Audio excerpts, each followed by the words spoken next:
La següent conferència, que porta el títol de la quimiofòbia nostra de cada dia, serà impartida per Daniel Torregrossa, que ell és llicenciat en Ciències Químiques per la Universitat de Múrcia i és expert universitari en toxicologia.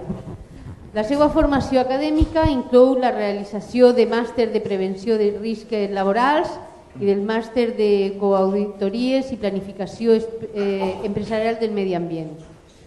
Dani ha treballat en diferents empreses i actualment és tècnic responsable de referència de l'àrea d'higiene industrial en la Societat de Prevenció Ibermutuamur Qualtis, on fa anàlisis de riscos en el sector químic, fonamentalment, així com estudis específics d'higiene industrial i toxicologia laboral.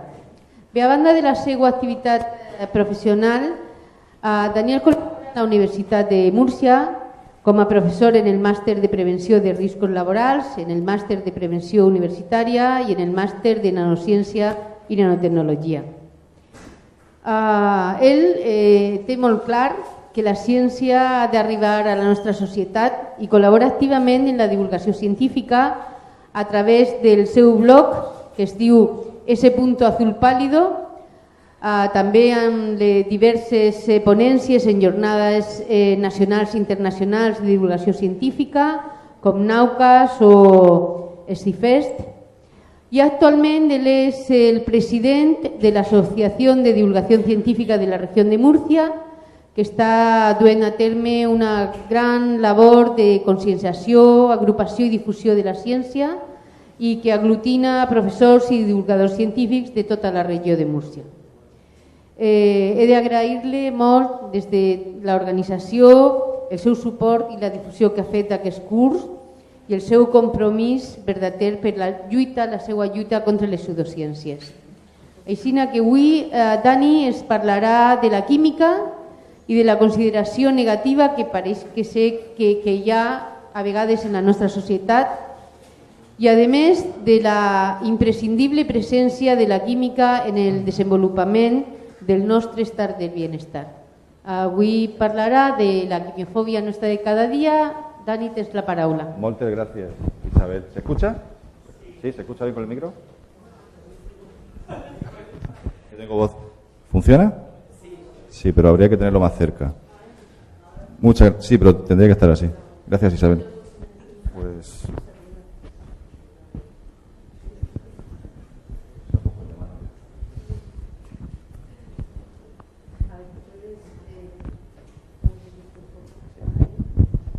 ¿Ahora? ¿No? El micro. Bueno, a lo mejor por el vídeo se escuchará bien. Gracias, Isabel. Ya no soy presidente de la Asociación de Divulgación Científica desde hace unos meses, pero bueno, seguimos ahí colaborando. Fui de los fundadores y hemos dejado paso a gente con más ganas. Bueno, con más ganas, no, con más ímpetu. Bueno, muchas gracias. Buenos días. Gracias, en primer lugar, a la organización de este curso, en especial a Isabel, a Rafa García Molina, a José Manuel Soriano y a todos los que hay ahí abajo en pequeño, todos los colaboradores, todos los que han hecho posible pues que estos 3 días tengamos un poco de presentación y discusión de temas relacionados con la pseudociencia o con aspectos como el de hoy, con la quimiofobia, con el que empezamos ya. Hacia abajo. ¿Qué es la quimiofobia? ¿Qué es ese palabra que es quimiofobia, que alguna vez a lo mejor lo habéis escuchado o a lo mejor es la primera vez para vosotros en escucharlo? Pues no es una fobia realmente, es un prejuicio hacia lo químico, hacia las sustancias químicas, hacia todo lo relacionado con la química. Y es un prejuicio relativamente reciente. Ahora lo veremos un poco, analizaremos los orígenes, las causas y luego cómo combatir, en mi opinión, en mi modesta opinión, esta quimiofobia que nos rodea un poco en la sociedad. La IUPAC, que es la Unión Internacional de Química Pura y Aplicada, lo define como miedo irracional a los productos químicos, así de tajante. Y eso, bueno, pondremos muchos ejemplos y veréis que, bueno, que nos rodea, que estamos rodeados de ese prejuicio, en mi caso, mejor que fobia, hacia lo químico frente a lo natural. Forma parte de otros prejuicios de tipo científico o tecnológico, la tecnofobia.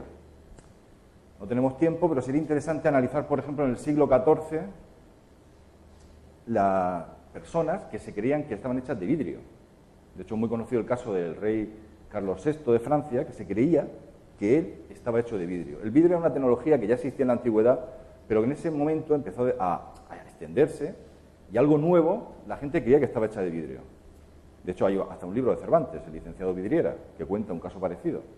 O sea, ahora tenemos otro tipo de neofobias, por ejemplo, a la radiación, y hay gente que, lo hicisteis ayer con Alberto, que tiene miedo o cree que la radiación le afecta, y es una enfermedad real, igual que lo era en el siglo XIV, que hubo una especie de epidemia de gente que se creía de vidrio.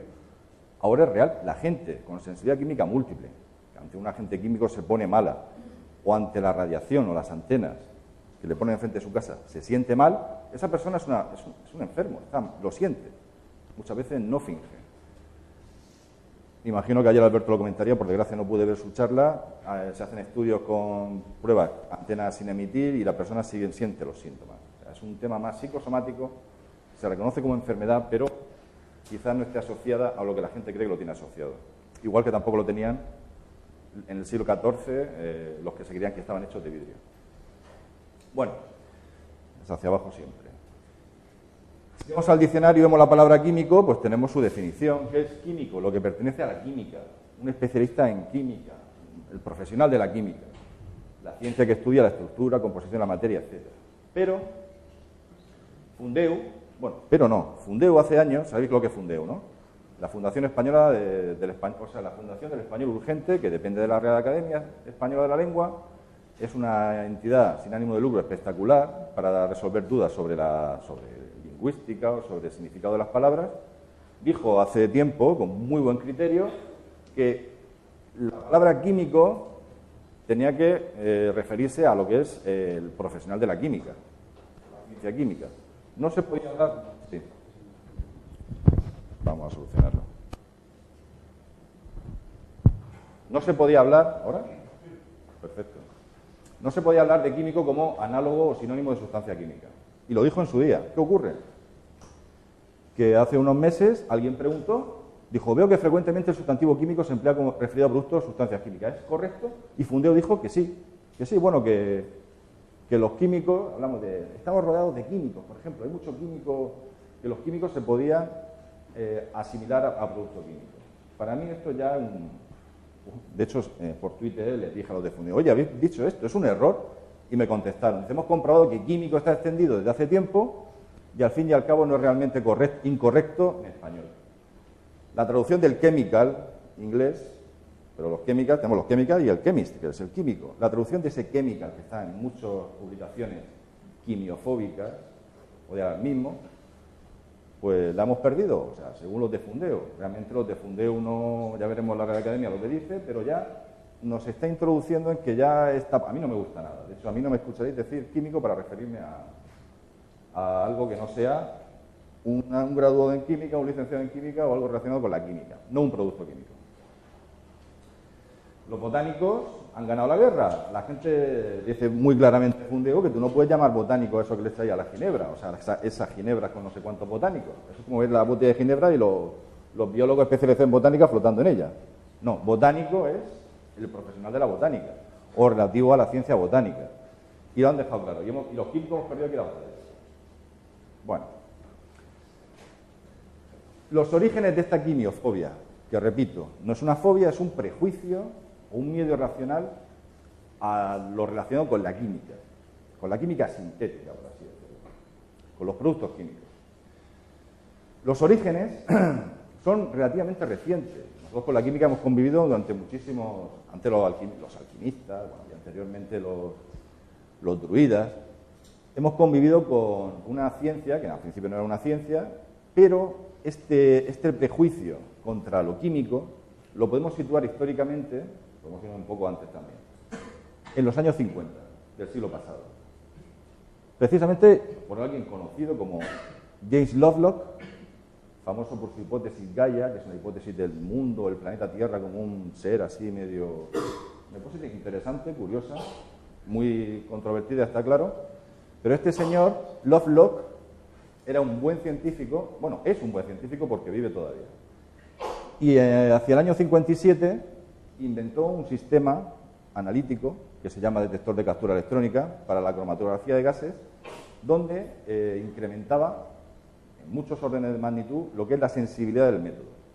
O sea, consiguió en las técnicas de química analítica un instrumento que me daba mucha sensibilidad, o sea, me detectaba con cantidades muy, muy pequeñas de compuestos, sobre todo clorados, bifenilo, policlorado y el DDT, que era en aquella época el plaguicida de un uso mayoritario, que gracias a él mucha gente no murió de malaria y todavía actualmente en algunos países de África se sigue utilizando un poco, bueno, medio clandestinamente no, porque ahí está permitido, aquí no, y se sigue utilizando. En ese momento, pues claro, la gente, el consumidor, le podía decir que tenía DDT en el cuerpo. Este detector permitía ya órdenes de magnitud de detección del método de partes por millón, no, por billón y casi por trillón o hasta ahora. Eso es una cantidad muy pequeña. O sea, esto es la diferencia, una parte por millón. La diferencia entre tener 1 millón de euros o tener 1 euro. Haceros vosotros un poco la composición de qué órdenes estamos hablando. También, un par de años después, en Estados Unidos, el Día de Acción de Gracias, que aquí no sabemos lo que es un poco, nada más que por las películas, que siempre comen el pavo, ¿no? El pavo con la salsa de arándano. Pues el Día de Acción de Gracias del año 59 ocurrió lo que se cuenta o se comenta que fue una gran crisis alimentaria y se nombra como la gran crisis de los arándanos. ¿Qué ocurrió en ese año? Pues en el noroeste del Pacífico, en la cosecha de arándanos de ese año, se detectó una contaminación de un herbicida que es el aminotriazol, un herbicida que es peligroso, cancerígeno. Hablaremos luego de dónde sale que sea algo cancerígeno, lo veremos luego.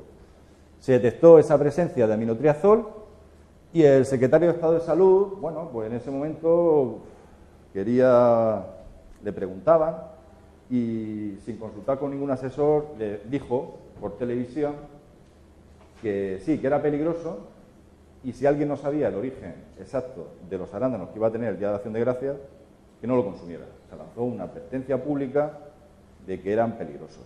Luego ya, después se vio que realmente la contaminación fue en un sitio muy, muy concreto, esos niveles para conseguir igualar la dosis del posible efecto cancerígeno, que sería cáncer de tiroides, que se hizo en experimentos de ratones, tendría que ser de 6.000 kilos al día de arándanos contaminados, 6.000 kilos al día por arándanos.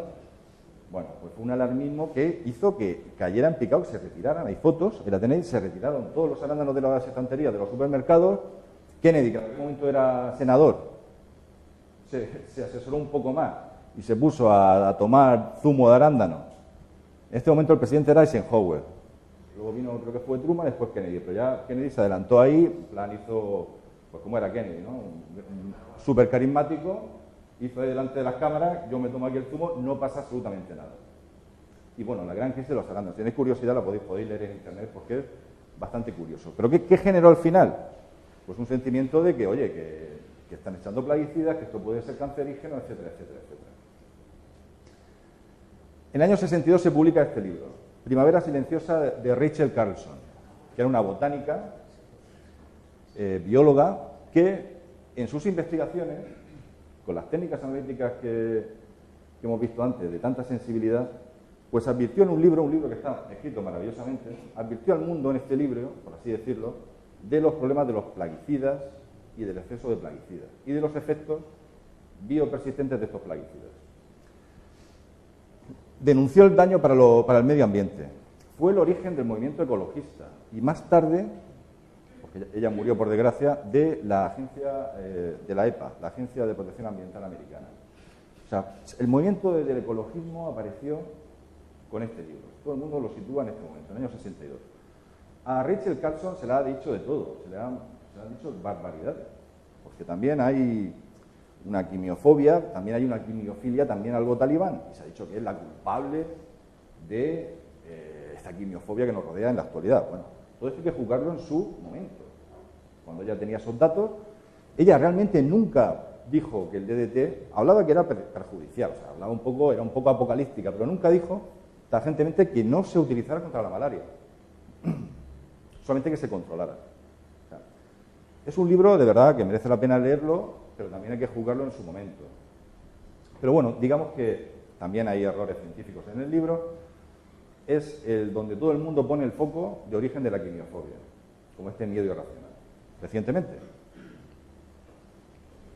Tampoco ha ayudado mucho la industria química en cuanto a accidentes de tipo industrial o contaminaciones de tipo medioambiental. Ha ayudado poco.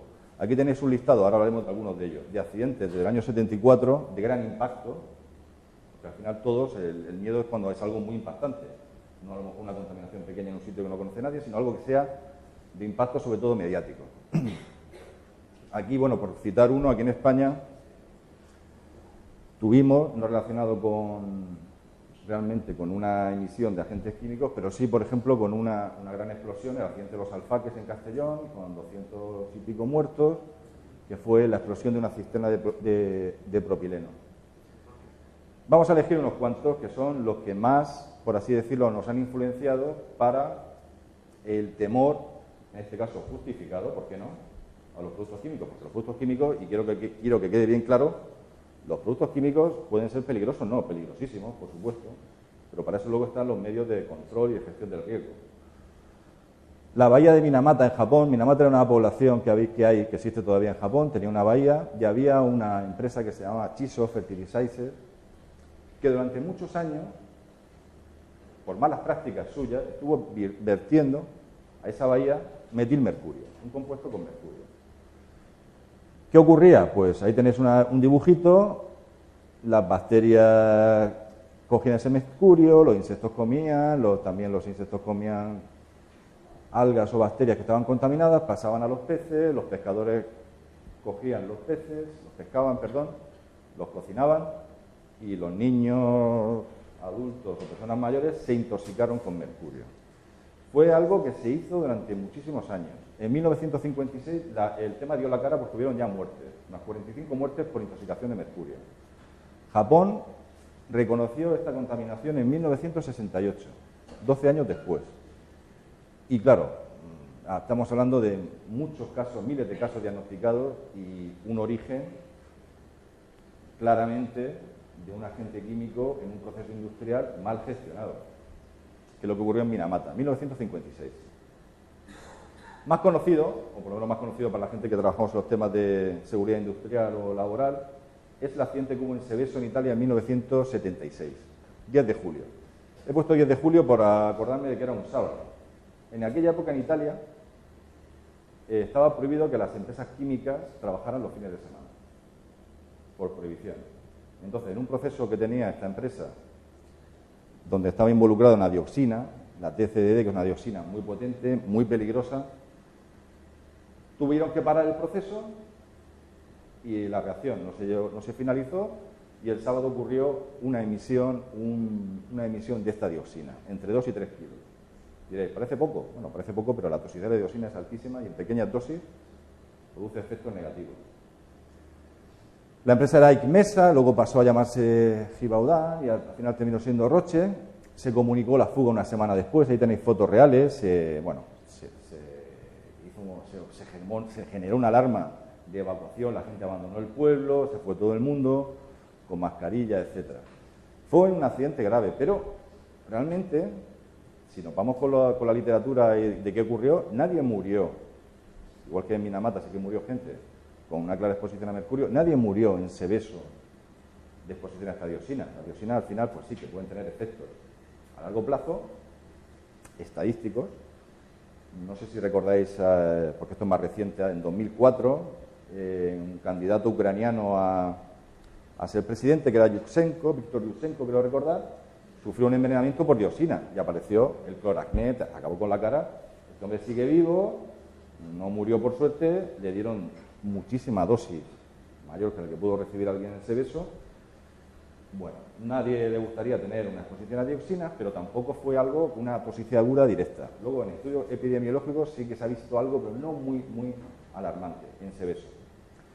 ¿Pero qué tuvo Seveso? Pues bueno, que por suerte, y se llama así ahora la legislación, pues modificó toda la legislación que había en Italia, luego cuando ya fuimos a Unión Europea, toda la legislación sobre agentes químicos, y hay una directiva ahora en vigor, se llama Seveso, ahora va por la edición 3, se llama Seveso 3, para regular la industria química cómo tiene que actuar en caso de que tenga una acumulación de peligrosos, de inflamables o de productos químicos que puedan afectar no ya a los trabajadores, que también, sino sobre todo a la población de alrededor. La normativa de Seveso se llama así, una directiva comunitaria. Bueno, he dicho que no hubo ninguna muerte directa, pero sí que hubo un muerto que fue el jefe de planta, que lo asesinaron a las 2 semanas o al mes. Un grupo así bastante radical pues le pegó, lo asesinó. Así que murió, no directamente fue por la dioxina, sino por el plomo de las balas. Más conocido, si cabe, que los anteriores, Bhopal. El desastre de Bhopal en 1984. La medianoche de 1984 en Bhopal. De hecho, hay un libro de Dominique Lapierre espectacular que cuenta el caso de Bhopal, más desde el punto de vista humano que científico, en 1984. Aquí en este caso, igual que en Seveso, la planta estaba parada. El accidente fue en un proceso de mantenimiento de unos tanques que tenían, que liberó un compuesto que es isocianato de metilo y también, bueno, parece que hubo también cianuro, una nube tóxica que salió de la planta que tenía en Bhopal, en aquel entonces la Anion Carbide, ahora Dow Chemical, y como era más pesado que el aire, una nube tóxica llegó a un poblado, superpoblado de la India, y murieron de forma directa, se calcula que entre 2.000 personas. Pero claro, siempre al final las cifras bailan mucho, se calcula entre 2.000 y 20.000 muertes, estamos hablando de unas cifras brutales. Ya la primera, aunque sea la primera noche, 2.000 personas, niños, bueno, imagen que ha pasado a la posteridad de una niña muerta con su nombre escrito y, bueno, quizás de forma involuntaria, porque no voluntaria, que lo veremos luego, el desastre con mayores tragedia humana asociado a un agente químico en un vertido, en una emisión, en un accidente de tipo industrial. Bhopal. Fue un 3 de diciembre. Y el 3 de diciembre, a raíz de este accidente, se ha aprovechado, algunos lo han aprovechado, como el Día Mundial del no uso de plaguicidas, lo llaman agrotóxicos, porque sabéis que aquí el tóxico o el decir químico parece que asusta un poco más. Un día mundial para que no se utilicen plaguicidas en el campo. 3 de diciembre. El mismo día que ocurrió Bhopal, organizaciones de tipo, bueno, vamos a decir, variadas, lo utilizan como el día sin agrotóxicos. Bueno, el que tiene un huerto en su casa, o el que vive por aquí y sabe lo que son los mosquitos, las plagas, sabe que si no existieran los plaguicidas, pues a lo mejor no podríamos comer como comemos o al precio que comemos. Es un tema complicado. Sí es cierto que los plaguicidas pueden ser peligrosos, pero con la regulación que hay, con todo el avance que ha habido en los últimos años, podemos estar totalmente seguros de que lo que comemos en el supermercado lleva un residuo mínimo o prácticamente inexistente.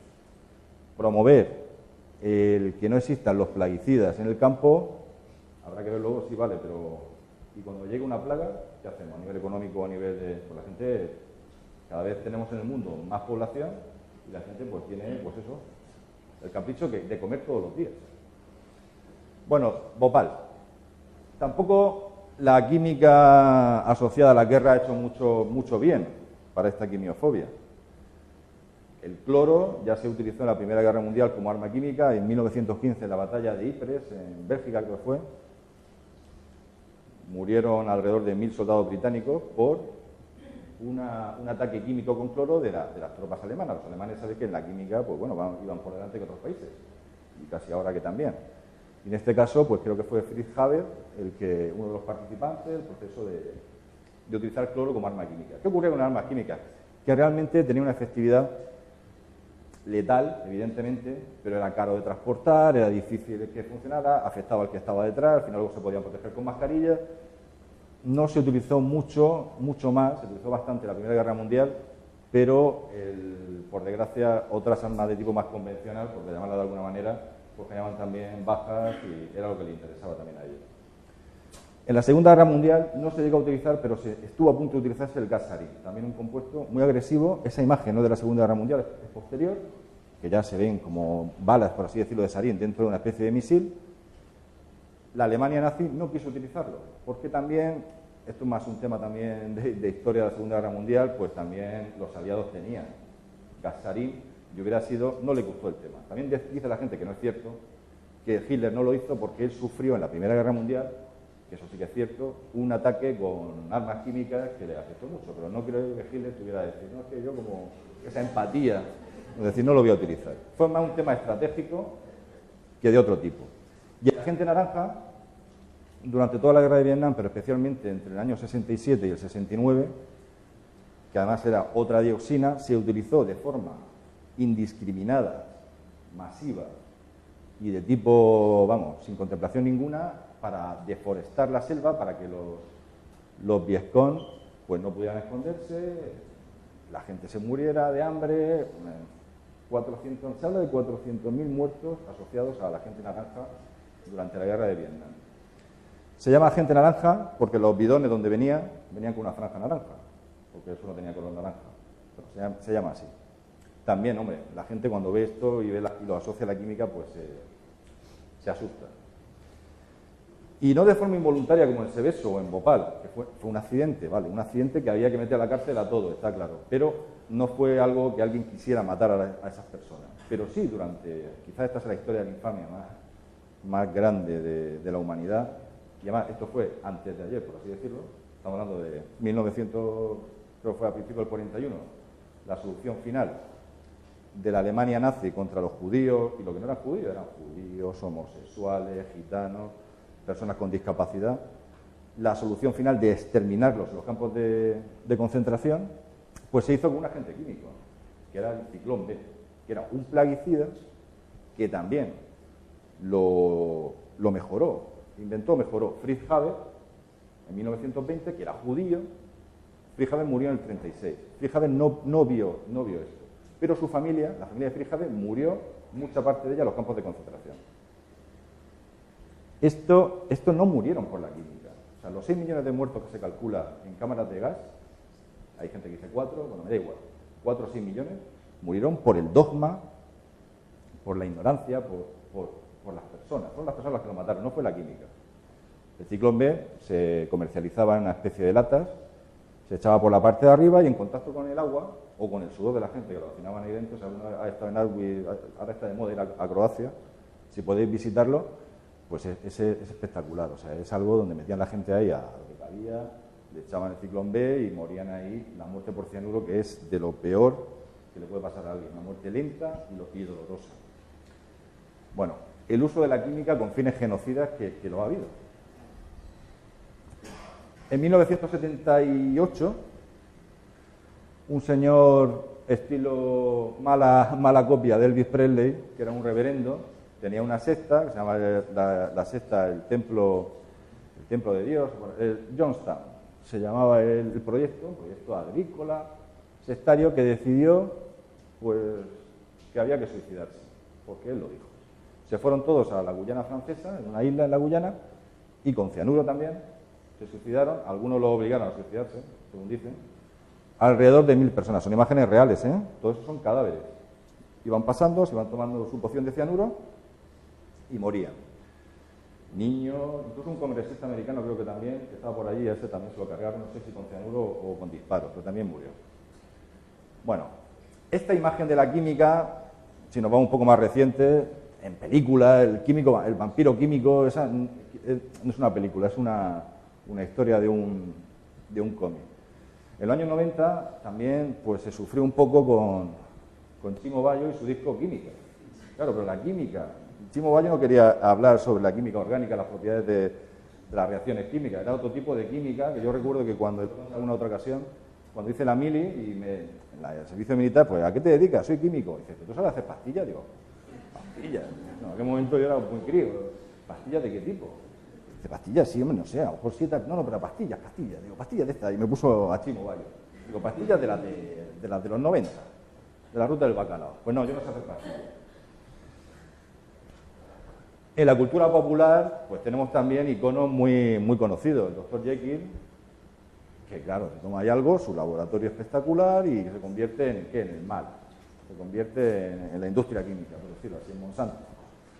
Y en Breaking Bad, ¿qué os voy a contar? De Breaking Bad. O sea, nuestro amigo, si no lo habéis visto, os la recomiendo. Se aprende química, es una serie bastante interesante, se aprende de todo.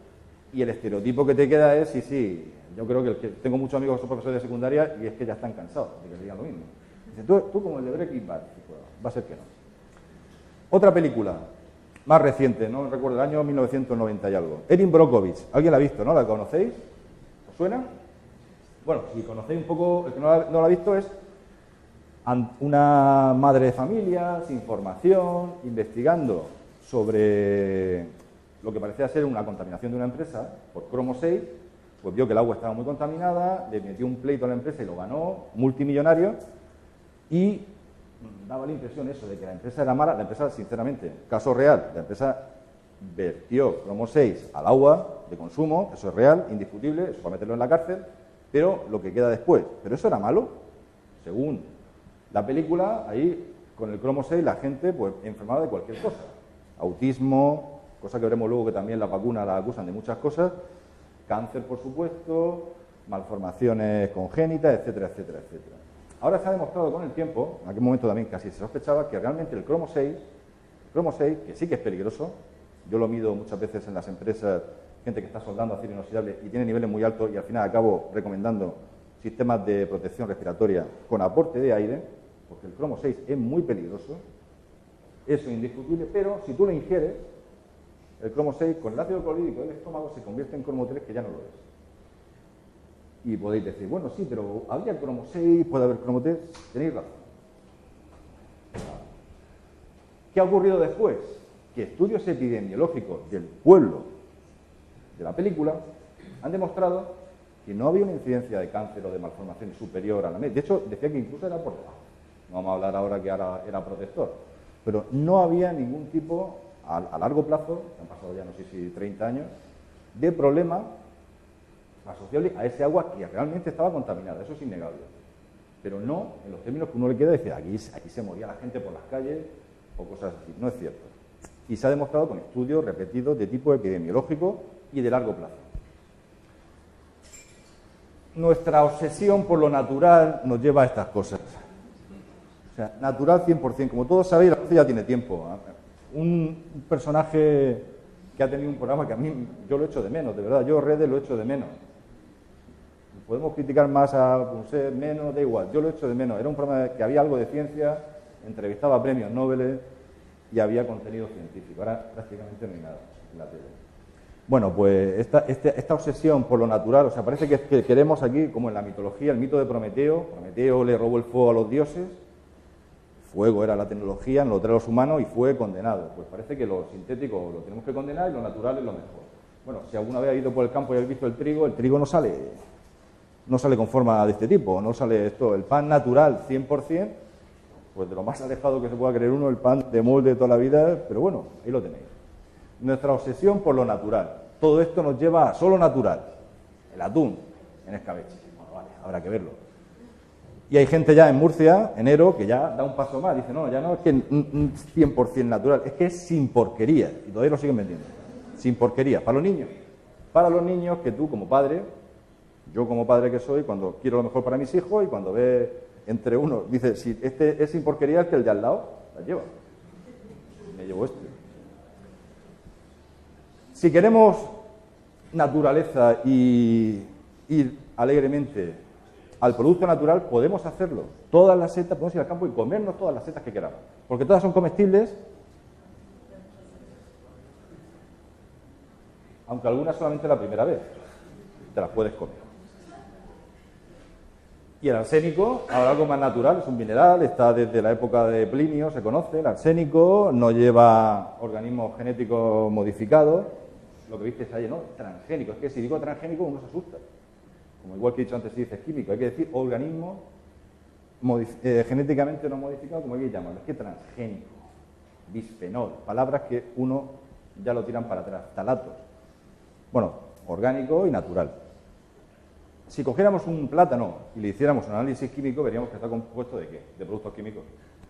De productos químicos, muchísimos, y algunos cancerígenos, por supuesto. ¿Pero qué? En cantidades muy pequeñas. De hecho, el plátano se utiliza como medida comparativa, como analogía de la contaminación radioactiva, porque el plátano lleva potasio radioactivo y uno puede establecer analogía, es decir, estar expuesto en Chernobyl equivale a comerse no sé cuántos plátanos.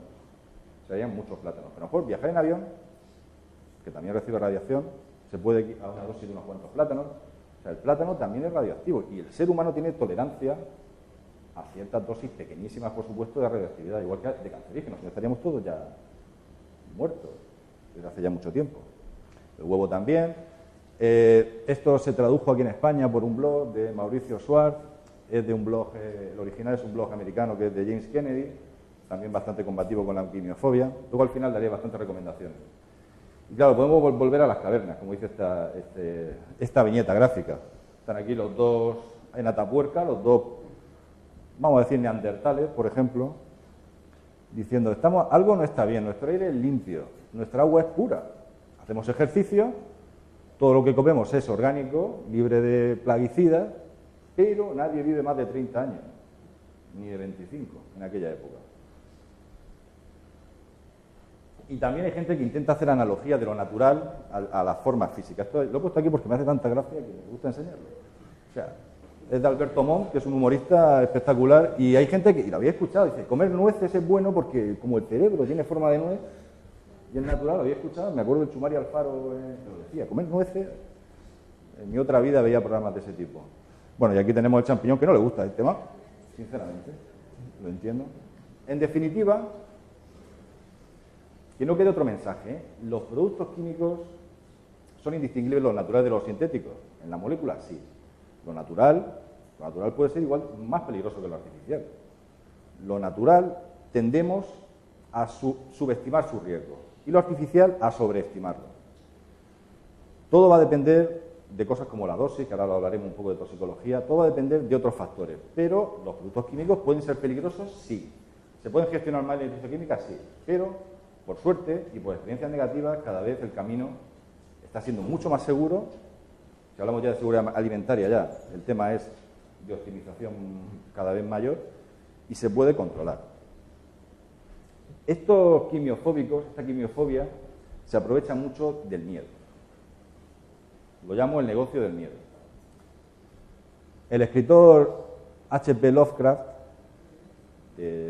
maravilloso, de terror, yo casi con Poe diría que son los que con más miedo he pasado yo leyendo algo cuando era más niño, hace tiempo que no leo nada de Lovecraft y debería, pues hablaba del miedo de esta manera, dice, la emoción más antigua y más intensa de la humanidad es el miedo, y el más antiguo y más intenso de los miedos es el miedo a lo desconocido. Razón tiene. Además, si hablamos de aspectos ya relacionados con la neurociencia, la emoción del miedo está, por así decirlo, localizada en la amígdala, o sea, en nuestro cerebro más primitivo, el miedo, la supervivencia, está en esa almendrita que tenemos ahí en la parte más interior del cerebro y cuando alguien siente miedo, es superior a nosotros, es muy difícil racionalizar, ser racionales.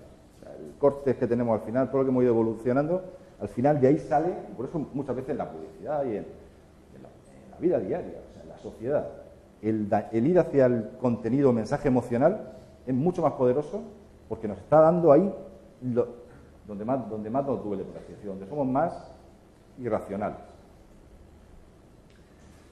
Claro, ¿ves esto? ¿Ves esto? Claro, echas plaguicidas y te esperas esto. Con Monsanto es el terror. Monsanto, no sé, es una empresa química que yo no conozco a nadie que trabaje allí y siempre se nos acusa a la gente que hablamos de divulgación científica y nos paga Monsanto y todavía no conozco a nadie que le pague Monsanto, que no conozco a nadie que trabaje en Monsanto y es algo así que la gente cuando se lo nombra se pone fatal. Como decía, estas emociones, y he querido ponerlo aquí por escrito para decirlo bien claro y repetirlo, estas emociones, como el miedo, son las enemigas del pensamiento racional. Y de estas emociones, el miedo es la más poderosa. ¿Qué significa esto? ¿Que no tenemos que tener miedo? No, hay que tener miedo razonable a lo que sea razonable tenerle miedo, y no al que no lo sea. Y luego los peligros que producen miedo a la gente y los peligros que realmente nos matan o nos hacen daño son muy diferentes. O sea, hay un riesgo real, ahora vemos una transparencia frente al riesgo que una persona lo percibe. Y se ha estudiado mucho esto en psicología social. O este miedo al cambio, que hablamos al principio con los que se querían hechos de vidrio. No solamente pasó con el vidrio, ha pasado, el caso he puesto el extremo del siglo XIV y ahora con el miedo a las radiaciones o esta alergia a las radiaciones. También en términos intermedios, cuando se inventó el automóvil, la gente creía que con la velocidad que alcanzaba un automóvil se iban a morir, por ejemplo, porque alcanzan velocidades altas. Todo esto en la historia hay muchísimos ejemplos que podemos sacar. Hay un autor que se llama Peter Sandman que establece el riesgo en función de dos parámetros. El peligro, que puede ser más o menos real, pero introduce lo que es el escándalo. O sea, la reacción también emocional nuestra ante ese peligro. Lo llama escándalo. Cuanto más escándalo, más riesgo. Y los peligros, ahora pongo un ejemplo, que controlamos son más tolerables que los que no controlamos. Un ejemplo. Quizás todos hemos montado en avión, ¿no? Todos los que estamos aquí. A mí me pasa, y me sigue pasando, que cuando me subo a un avión, siempre estás ahí, a ver si me va a pasar algo, a ver si va a ser hoy el día. Yo he visto que la estadística es lo que tú quieres, pero te quedas con el gusanillo y dices, a ver si no me voy a estrellar, porque tú no controlas cómo va el avión. Pero, sin embargo, todos hemos venido aquí hoy, esta mañana en coche, y tú cuando te subes a tu coche no piensas, a ver si yo tengo accidente de tráfico. No, porque tú controlas el coche. A lo mejor lo piensas si vas de copiloto, a ver si hoy tiene un problema. Lo que yo controlo, lo asumo de distinta manera que lo que no controlo. Y eso es una disonancia que tenemos, que nos pasa a todos. Y en avión, evidentemente, el avión, pues, ¿habrá algo más seguro que el avión? Sí, los ascensores. Dentro de un ascensor hay menos accidentes que en un avión. Dentro. Porque ha habido accidentes con ascensores, que siempre los ha habido, pero parece que dentro de un ascensor está más seguro que en otros sitios. Estadísticas frías y... Bueno. Mirad esta gráfica. El riesgo real frente al escándalo público o lo que uno ve como algo escandaloso. Un ejemplo, pues aquí, el del avión. O sea, la gente cree que el accidente de avión, que ocurre mucho, pero realmente la posibilidad de tener un accidente en un avión es bajísima, muy, muy baja. Prácticamente, de hecho, aquí, por decir, España, el último accidente que hubo fue el de Spanair en Barajas, año 2004, no, 2008, cierto. O sea, ¿cuántas víctimas tenemos en accidentes de tráfico? ¿Cuánta gente se ha ahogado este año en las playas? Casi 400, en lo que va de año. O sea, fijaros, y tú cuando vas a la playa no lo percibes como que yo me voy a ahogar, y cuando montas un avión, sí. Bueno, los teléfonos móviles, por ejemplo, la gente pues, teme posibles efectos, ya lo visteis ayer, a largo plazo de teléfonos móviles, cuando el riesgo real es pequeñito, y luego, pues en el lado contrario, pues tenemos el calor, los golpes de calor. Uno lo ve como que no te va a pasar a ti o que es algo que no tiene mucho riesgo, pero ocurre mucho. Enfermedades de tipo cardíaco, por supuesto, fraudes de tarjetas de crédito, bueno. El cáncer lo tenemos, curiosamente, hay más riesgo de cáncer del que la gente cree. Evidentemente, cualquiera que ahora mismo está en la puerta fumando, no cree que con un cigarrillo pueda tener un cáncer. Cuando sabemos de forma tajante que el tabaco, el sol, el sedentarismo, la inactividad física o ciertas dietas de muchísimas grasas y mal equilibradas son factores que representan un 80, casi un 90%, bueno, no tanto, pero que influyen mucho porque hay factores genéticos, por supuesto, en los cánceres que no son de origen genético. Y bueno, la gente pues no queremos que nos vaya a pasar, sobre todo los que sois fumadores, que es algo que desde ya deberíais de plantearos. A mí me pasa en mi trabajo muchas veces que tengo que explicar a la gente resultados de contaminación que tienen ellos, bueno, contaminación, presencia de agentes químicos con concentraciones muy por debajo de los límites, muy controladas de compuestos que no son peligrosos, y siempre te están diciéndote, pero es que claro, algo hay, yo es que estoy respirando aquí esto, y me cuesta mucho trabajo convencerlos, y sobre todo luego se me viene el mundo abajo cuando veo que esa misma persona, preocupadísima con ese vapor orgánico de pintura, de algún proceso de industria química, lo veo que se me va, fumando y en moto y sin casco. Y está preocupado, y se va preocupado, se va con su cigarro preocupado de que le hemos dicho. O sea, real. Este negocio del miedo lo aprovechan muchos medios de comunicación o blogs de estos con las letras amarillas parpadeantes, pues decir, estudios revelan que el agua de maíz, el lenguaje es espectacular. Hablan siempre de veneno, de tóxico, fotos escandalosas aquí de tomas agua mineral o veneno embotellado, mira lo que consumes. Pero claro, tú puedes decir, no, estos son 4 pirados que se ponen en un blog, bueno, que lo son, y ponen estas cosas. Sí, pero es que luego, claro, llega el mundo, llega la revista Eroski Consumer, y claro, la gente, ¿por qué va a desconfiar? Igual que el que compra homeopatía.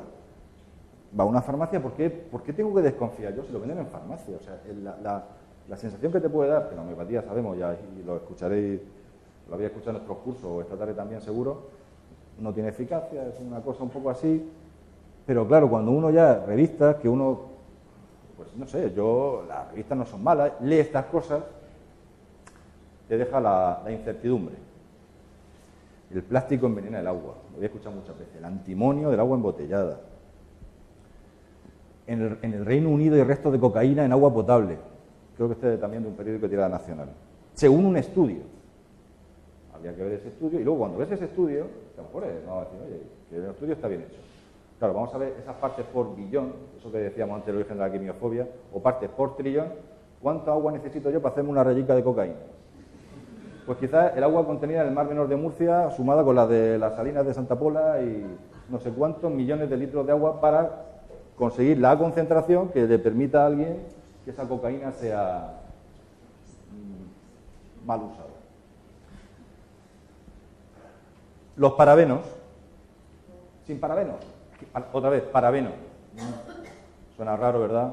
Parabeno, transgénico, bueno, libre de parabenos. ¿Qué son los parabenos? Sustancias que se utilizan para conservar los productos de uso consumo doméstico. Se echan en una pequeña cantidad, de hecho, si no echáramos, tendríamos aquí una porquería en 10 días espectacular, sin parabenos y con parabenos. Sí que es cierto que hay estudios que han intentado relacionar los parabenos con el tipo de cáncer de mama, estudios, vamos a decir que hay varios, pero claro, ¿en qué concentraciones, qué tipo de dosis, qué uso? Pues los aerosoles, todos los desodorantes no, los aerosoles no llevan parabenos, hay que ver caso por caso, no vale aquí generalizar. ¿Que uno se lo quiere comprar sin parabenos? Ya hay alternativas, es cierto, o sea, ya hay alternativas químicas, la química como siempre, aunque no haya justificación, va por delante y también a veces la industria cuando hay un alarmismo dice, mira, nos sale más barato cambiar el parabeno que hacer pedagogía social e intentar convencer a la gente de que no lo tome. Eso también es un error. Pero, bueno, un error. Pero al final las decisiones son las decisiones. Los parabenos, libres de parabenos. Y luego los plaguicidas, que lo llaman los quimiofóbicos siempre pesticidas. O sea, cuando tú escuchas la palabra pesticida, me la quieres vender con una connotación negativa. Es mejor o más correcto decir fitosanitario, plaguicida. También ha sido la gente que dice, oye, vamos a intentar que esto se cambie el lenguaje. Se siguen llamando pesticidas, veneno. La gente va a la droguería, quiero veneno para las plantas. Y siguen haciéndolo. Y cuando estos titulares van a personas vulnerables, pues tenemos, pues eso, la emoción del miedo. Si a ti te dicen que tu hijo puede tener un problema, aunque tú estés convencido, siempre vas a estar ahí atento y con la oreja puesta en qué tipo de problema puede ser y cómo solucionarlo. Las estelas químicas estas que hay mucho, depende del país, ¿hay moda de esto o no la hay? En España yo creo que hay poco, creo. Este tipo de gente que sostiene que hay una fumigación ilegal de avionetas que nos rocían desde el cielo. Cuando ves un avión, dices, esto no puede ser la estela de condensación de los aviones. Esto es, nos fumigan, nos convierten en seres únicos, que votamos todos a Podemos y cosas así. O sea, parece que quieren hacernos creer que esto funciona así. Bueno, y aquí la viñeta esta que siempre... A mí el humor me encanta y bueno, dice, sí, nos fumigan con sustancias que nos vuelven irracionales y paranoicos. Lo mismo a vosotros, os habrán fumigado. Bueno, en otros países creo que hay unas corrientes de estas súper agresivas y súper potentes. Aquí tenemos suerte, o por lo menos a mí no me ha llegado, que en España hay poco, pero algo habrá algún día. Luego te vas al País Semanal, hemos hablado del mundo, para no hablar siempre de lo mismo. Y encuentras monográficos sobre venenos silenciosos. Cáncer, infertilidad, diabetes, superbacterias, resistente a los antibióticos. O sea, parecen las películas estas de Godzilla, viene a cargarse al mundo. Y también la quimiofobia se ha utilizado con un fin curioso, esta historia es curiosísima, esto es una imagen de una fuente, por así decir, un pantano en Louisville, en Kentucky, donde, no sé si el encargado del parque o el alcalde dijo, mira, aquí tenemos un problema que la gente se baña en la fuente y nos están poniendo esto de perdido y aquí puede ahogarse la gente y esto es un problema, vamos a poner un cartel que diga peligro, que el agua contiene niveles muy altos de hidrógeno, que lleves cuidado. El agua se ve que es H2O, evidentemente es hidrógeno. ¿Y qué consiguió? Pues consiguió curiosamente que hubo gente que al principio, curiosamente no se bañaba, pero al final dijeron, o alguien había estudiado, o alguno había, yo qué sé, Había pasado por la escuela y dijo, oye, que esto no es así, o alguien se lo chivó a otro. Y luego volvieron otra vez a la gente a bañarse, etcétera. Un uso, ya no sabían qué hacer, prohibido, multas, tal, no funcionaba. Tiene hidrógeno, la gente, hidrógeno, como la bomba de hidrógeno. Bueno, rápidamente unos conceptos básicos de toxicología, muy sencillos. No sé si habéis visto Juego de Tronos, y si no, no veáis esa foto. Hace muchas temporadas, no preocuparos. La toxicidad de cualquier agente químico, la capacidad de una sustancia de producir un daño. Puede ser, si hay una intencionalidad, lo llamamos veneno, lo llamamos de envenenamiento. No es un veneno un plaguicida, un veneno es algo que se utiliza con un fin criminal. Y un tóxico es cuando alguien se puede intoxicar de forma accidental. La toxicología habla de xenobióticos, eso es un palabra también que no me gusta utilizar. O sea, hablamos de tóxicos o venenos, intoxicaciones o envenenamientos. Paracelso ya en el siglo XV dijo, y eso hay que grabárselo en camiseta, que todo depende de la dosis. Uno de los principios básicos de la toxicología es que nada es veneno o todo es veneno. ¿Cuál es la diferencia? La dosis.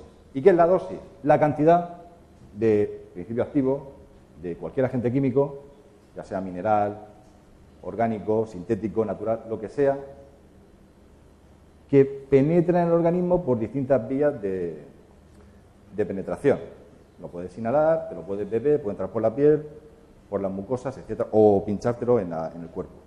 Y se expresa en unidades de volumen o peso. En miligramos, o mililitros, y eso es la dosis. Esta imagen nos da cantidades pequeñitas, pero relevantes, de compuestos que pueden ser peligrosos.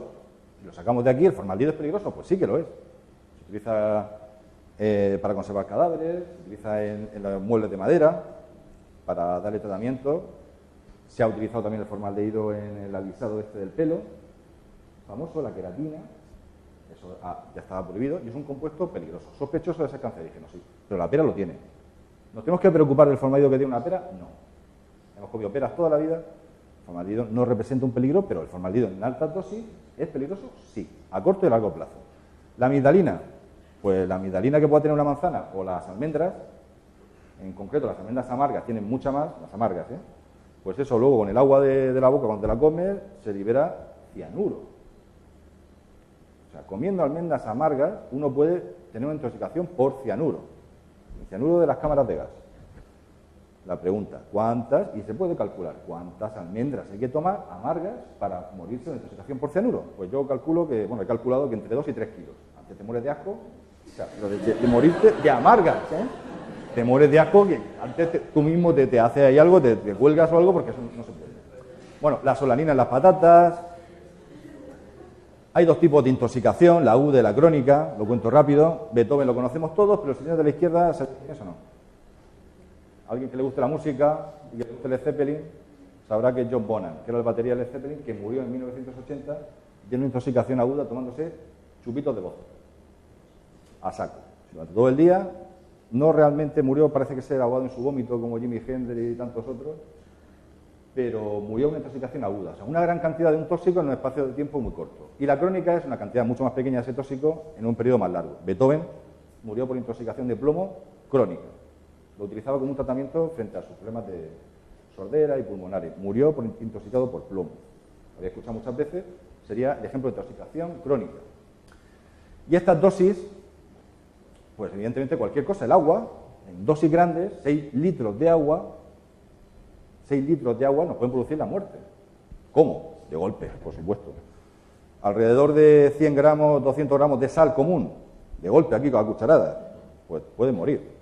Sin embargo, esa sal la estás tomando todos los días durante el año y es que es necesaria, si tu corazón quizás no funcione. Cafés, hombre, 118 cafés, son dosis letales medianas, que se suele decir así, son de ensayos con ratones, donde le vas dando café, por decir café, y cuando ves cada vez más café, cuando ves que se te muere la mitad de la población, a ese valor lo llamo dosis letal 50. Son estudios de toxicología, no daría tiempo a explicar cómo se hacen, pero bueno, os hacéis una idea. Este no me lo creo. 13 chupitos de alcohol, ¿te produce la muerte? No, porque yo hubiera muerto. Ya, no en mi otra vida. En otra vida, hace años, cuando el disco que hemos puesto es de los 90. O sea, 13 no. Yo lo calculé. Para John Bonham, lo publiqué en mi blog, Si calculamos con dosis letales, kilos de personas, etcétera, habría que tomarse de vodka alrededor de 50 chupitos, 50. Eso ya tiene más sentido, de 25 centilitros. 50. Un tóxico o un veneno. La dosis, que lo hemos visto, este agente químico llega al organismo. Esto es la ruta que sigue un tóxico en el cuerpo. Se puede absorber, distribuir. Al final, la sangre cuando llega se enlaza a la albúmina que no lo transporta. Existe una fase de cinética, toxicocinética y luego toxicodinámica, que luego llega al órgano diana y produce un efecto tóxico. Esto es un concepto muy básico de toxicología. Las rutas que puede seguir un tóxico. Y las vías de entrada, como he dicho antes, respiratoria, dérmica, digestiva, parenteral. Depende de nuestra cotidianidad, de donde nos movamos, pues tendremos más importancia unas que otras. Los plaguicidas, por ejemplo, tienen más importancia en la vía dérmica que la inhalatoria. La gente que está soldando, la gente que está con trabajo con amianto, la inhalatoria. Seguridad alimentaria, sobre todo la digestiva. O sea, el problema de seguridad alimentaria es cuando te comes algo, no lo inhalas. Cuando hablamos de Erin Brockovich, el cromo 6, inhalatorio, es un problema. Digestivo parece ser que no tanto. Siempre caso a caso y no generalizar. Un concepto de la toxicología pero que muy interesante que poca gente conoce, que es el NOAEL, que es la máxima concentración de una sustancia que no causa un efecto observable. Me paro un poco con este tema. ¿Qué es esto? Cuando uno quiere analizar la toxicidad de un compuesto químico aguda, pues empieza a darle a los ratones hasta que se te muere la mitad, extrapolo luego a humanos, le meto factores de corrección, etcétera. Pero a largo plazo, en años, por ejemplo, yo cojo ratas de experimentación y empiezo a darle lo que se me ocurra. Voy haciendo la autopsia, vas viendo los daños que puede producir, si hay cáncer, factores genéticos, etcétera. Se va viendo con el tiempo dosis, la cantidad que le vas dando a un animal de experimentación, y llega un momento que sí, que empieza a ocurrir la cosa. Pero hay un límite siempre. Siempre hay algo que por debajo de eso, y evidentemente si no estaríamos todos muertos, no hay un efecto observable. Y aún así, las agencias de seguridad alimentaria, las agencias de seguridad de protección del trabajo, le aplican factores de más seguridad. Se lo dividen por 100, por ejemplo, si no es cancerígeno. O sea, esa dosis diaria aceptable, por ejemplo, de algo que le ha estado dando a ratones, esto es más complejo de lo que estamos viendo aquí, pero para que os hagáis una idea, que se estudia. Y se ve en Internet, tú cualquier compuesto puedes buscar el NOAEL. Pregunta de examen si tuviera que hacer un examen yo aquí hoy. Creo que hay un examen y le he puesto. Máxima concentración de sustancia administrada que no causa un efecto observable. En miligramos kilo o miligramos kilo día. ¿Qué digo? Que se aplica más seguridad. ¿Por qué? Porque no todos estos son ratones, yo quiero estar más seguro. Se divide por 100, o sea, por 100, esa cantidad donde no hay un efecto observable, ya pasado aquí lo humano se divide por 100, cuando no hay efecto de ningún tipo, ni con grandes dosis, ni cancerígeno, ni mutagénico, ni teratogénico, o por 100.000 si he observado algún efecto de tipo cancerígeno, que no significa luego que eso sea cancerígeno, por 100.000, O sea, la diferencia de irnos luego a tomar algo con cualquiera de nosotros, Rafa, 1 euro, yo me voy con 1 euro y tú vas con 100 euros. O sea, hay una diferencia de, con 100 euros hacemos algo, hay algo, con 1 euro ¿dónde vamos? Ni el botellín de agua. O sea, hay bastante diferencia. Y no os digo ya 100.000. Entre 1 euro y 100.000 euros, pues por hacer un poco de lo que son los números. O sea, que hay unos rangos de seguridad impuestos por la legislación bastante que te dejan tranquilo. Es, como decía aquí, los ratones. Tú tienes aquí las típicas curvas en toxicología de dosis, aquí abajo, la respuesta que ocurre. Pues tú vas tomando el ratón cualquier cosa, vas analizando aquí estudios que se repiten, etcétera, etcétera, y sí que hay un momento donde, bueno, este ratón pues empieza a ponerse mareado, que tiene efectos que el ratón sabes que, porque se encuentra mal, que vomita, yo qué sé, cualquier historia. Pues a esto lo llamo el NOAEL. Sí es cierto que para cancerígenos, este NOAEL, pues no hay una dosis respuesta al origen, pues puede estar más acá. Un cancerígeno, hipotéticamente, una fibra de amianto, solo una fibra de amianto, que es el mineral que se ha utilizado durante muchos años como aislante, lo tenemos en la uralita, solo una, en teoría, solamente una fibra que lo clave en un alveolo pulmonar, puede producir esa lesión, un mesotelioma, un cáncer de pulmón. Esa es la teoría, no es la realidad. La realidad es que hace falta muchas fibras de amianto para que estadísticamente alguna pues salga mal. O sea, la teoría es uno, pero no funciona así la vida. O sea, una persona solamente fumando un cigarro en su vida puede tener un cáncer de pulmón. La teoría dice que sí, o inhalando solamente, pasando por alguien que esté fumando, o benzopireno, ese alquilante puede producir el daño genético, sí, pero tu cuerpo, nuestro cuerpo por suerte, tiene mecanismos de reparación celular, apoptosis celular, tiene sistemas para protegernos de eso, o tomar el sol una tarde, un día, una mañana. La radiación solar te puede producir un cáncer de piel, solamente la radiación, sí, pero no es la realidad. Estas dosis, esas curvas, bueno, están ahí. Y luego, las curvas de dosis-respuesta es darle a la gente chupitos de vodka, por ejemplo, como a John Bonham, y hay gente también, hay personas que son más resistentes y hay personas que son más sensibles. Los asiáticos, por ejemplo, al alcohol, pues, y por un tema genético, tiene una enzima que no procesa bien el alcohol, pues se toman 2 chupitos de vodka y se ponen malísimos. Pero se pueden morir, porque no, el acetaldehído no lo siguen metabolizando. Pasa de etanol a acetaldehído y no siguen. Y luego hay gente que por entrenamiento, pues a lo mejor está aquí, que se sale por ahí, que Richard aquí en su época buena, pues estaría aquí donde está ahí el puntero. O sea, ya es resistente, no ultra resistente. Se monta una botella de vodka y no les pasa nada. Pasamos a ejemplos más recientes de quimiofobia.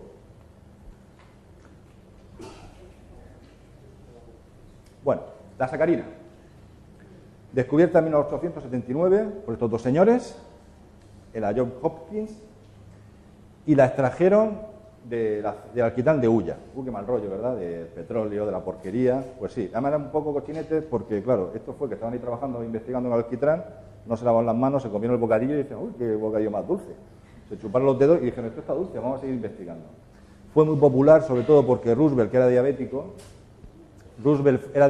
y quiso que se fabricara bien. En la Segunda Guerra Mundial, posteriormente o cerca, hubo restricciones de azúcar y hubo un consumo mayoritario de sacarina. Terminó la guerra y la industria azucarera dijo, cuidado que esto nos limpia en el negocio, vamos a hacer estudios a ver qué pasa con esto de la sacarina, porque aquí parece que hay un problema. De hecho, ir a Google, ponéis sacarina y ponéis la C y enseguida hay tema escrito, ¿eh? Vamos a contar la historia. Es cancerígena. En el año 78, esta industria azucarera dijo, vamos a hacer estudios, dándole sacarina a ratones de experimentación. Le daban sacarina. Iban subiendo la dosis. Dosis humana, un poquito más, dosis. Los ratones se mueren. Cáncer de vejiga. Oye, mira, me salen muchos cánceres de vejiga de ratones que toman sacarina. Dices, no te creo, vamos a hacer estudios en Europa. Ratones en Europa. Sacarina. Oye, que nos está saliendo cáncer de vejiga en los ratones que le damos sacarina. Sí, dijo la FDA. Oye, que esto lo vamos a clasificar como cancerígeno, ¿eh? Porque parece que sí. No, son dosis muy altas, lo que tú quieras, pero hay que llevar cuidado.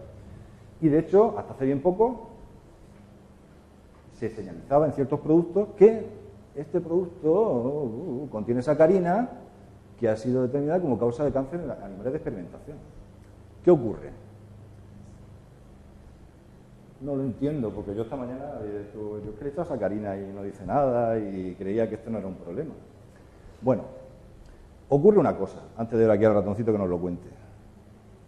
Esos estudios al final, pues sí, tienes una correlación de datos. Tienes ratones de experimentación que toman sacarina y cogen un cáncer de vejiga, pero no tienes la causalidad. Y otra frase para las camisetas es que la correlación no implica causalidad. Correlación de algo no implica causalidad. ¿Cuál fue? Se investigó luego, oye, mira, estamos viendo que hay cáncer en ratones, pero ¿por qué no hay cáncer en personas que toman sacarina? Porque las personas no lo tienen. Pues investigando después, años 70 tardíos, casi en los 80, o casi en 1990, se vio y se comprobó que realmente, dice, vamos a ver, ¿qué pasa? ¿Qué agente químico, qué hace la sacarina para producir el cáncer de vejiga? ¿Cómo hay una mutación? Igual que en el amianto, esa fibra se te clava en el alveolo y produce un cáncer, o puede producirlo. ¿Qué ocurre con la sacarina? Pues ocurría que el pH de las ratas es mayor que el humano, la orina de rata tiene fosfato y compuestos que lo que hacían era cristalizar con la sacarina y esos cristales producían lesiones en las paredes de la vejiga, muchas lesiones, y la inducción a reparar esas lesiones aumentaba la posibilidad de tener un cáncer. Se desclasificó la sacarina como cancerígena, se estableció una dosis diaria admisible, que es de 5 miligramos kilo a día, dividida por esos 100, o a veces 1000, porque a veces hay agencias regulatorias que meten 1000. Si lo pasamos a personas, pues dice, bueno, aún así la sacarina puede ser tóxica como todo con la dosis. Pues si lo pasamos a personas, habría que tomarse al día, no por los efectos cancerígenos que están totalmente demostrados, habría que tomarse al día unas 20 tabletillas para llegar a un valor de esa dosis diaria admisible. ¿Quién se toma 20 tabletas? De hecho, toma y eso es que tenéis un problema. La sacarina no hay problema. Nadie se toma 20. ¿Y qué pasa? Me tomo 20. ¿Qué ocurriría? Pues nada, que no va a pasar absolutamente nada. No va a pasar nada porque está 100 veces por debajo o 1000 veces por debajo de los valores que en ratones, pero no lo haga tampoco. O sea, no lo haga. Porque tampoco te decía, ahora vale todo. No, no vale todo. Pero hay que llevar cuidado. Bueno, o sí lo haces. Porque ahora parece ser que la sacarina, hay estudios que dicen que es posible que tenga un efecto anticancerígeno. Estudio serio, esperaremos. Tampoco me lo creo todo, pero esperaremos, porque no, al final, ¿qué hacemos? Para la vacuna voy a ser rapidísimo, porque no merece mucho más, porque es algo que se ha hablado en estos cursos, hace 2 años creo que fue José Ramón Alonso. Puede ser. ¿Cojo ese?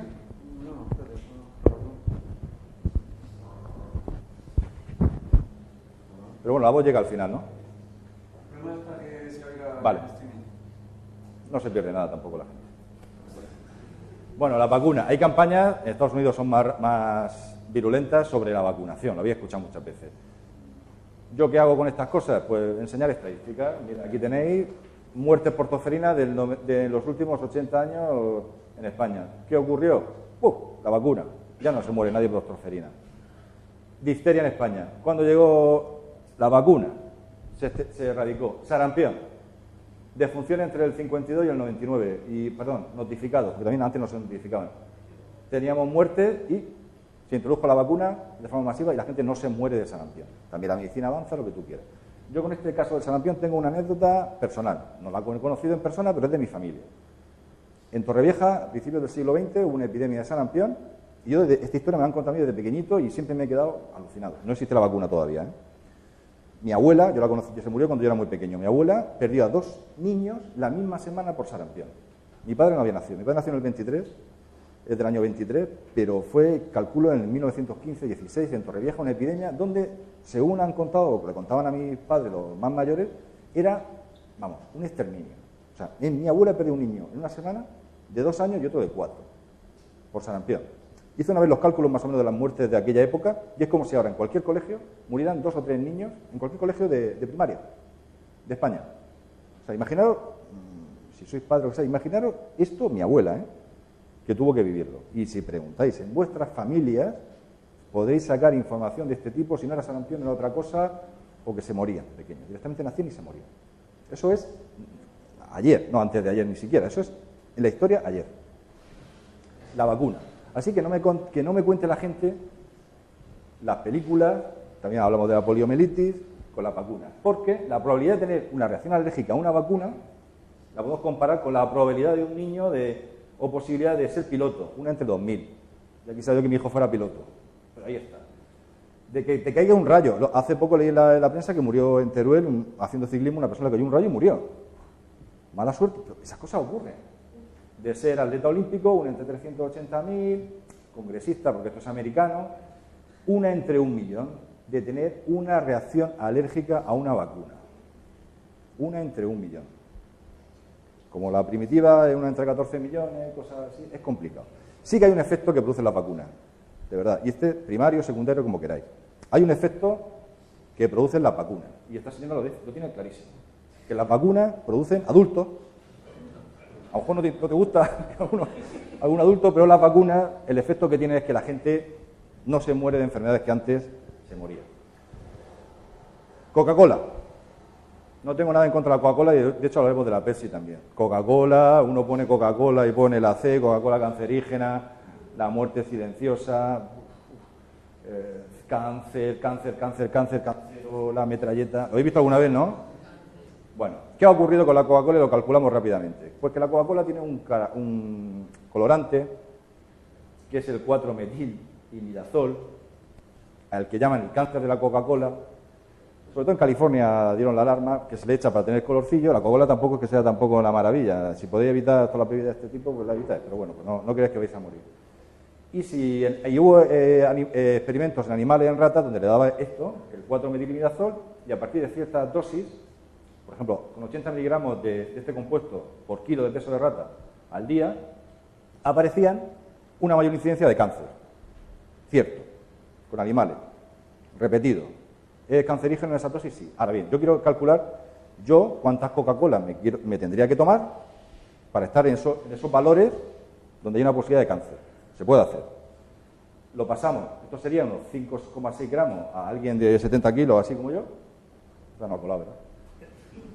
Y si tenemos en cuenta que una lata tiene 130 microgramos del metilimidazol, la ciencia de dividir solo, bueno, cambiemos las unidades, de gramos a microgramos como queramos. Si dividimos, tenemos, ¿cuánto creéis que hay que tomar de Coca-Cola para tener la dosis de ese cancerígeno comprobada aquí en animales? Pues bueno, parece ser que tiene más incidencia de cáncer, que no todos cogen cáncer, pero algunos más que la media, más que el grupo de control, por así decirlo.